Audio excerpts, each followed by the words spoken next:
workout, what we're actually looking at is scapular control. Now they're obviously the shoulder blades that sit on our back. Now the whole idea is we've got a lot of little muscles that attach to all these two bones called scapula.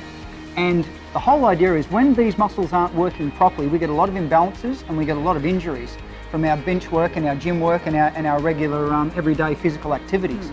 So with this workout now, I've specifically designed it to make sure that it increases scapular control and scapular strength.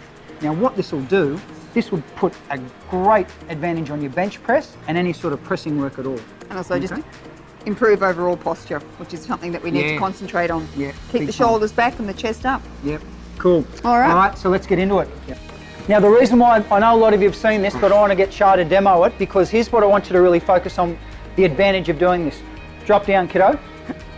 Now feet square, flat. Okay. So the whole object of this alternate press is what you're going to do is keep one arm fixed, bring the other one down, push through, complete that, and then bring the other one down. Good.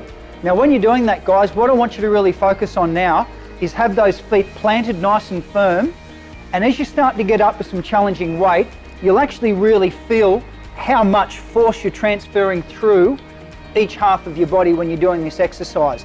And it's a really good exercise because you can actually feel it going straight through your core, even more so than using regular barbells and dumbbells just with the traditional way. That we have 12 accreditation workouts, and you can see the badges here, and what you can do is really use these to help promote what you're doing now and create a lot of interest. So with this exercise, even a lot of your clients that probably don't have the upper body strength, they can still do this exercise in this position.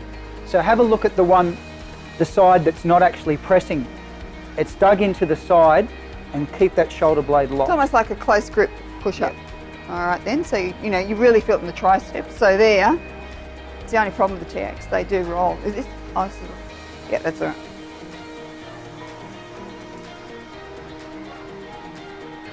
So it's the 9, then 10.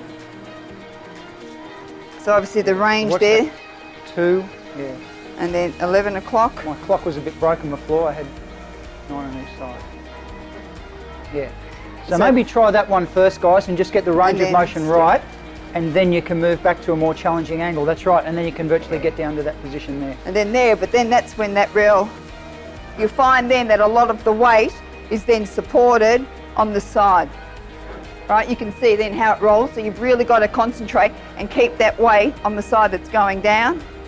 Well, the reason and then it just rolls transferring. is because, your force is uneven.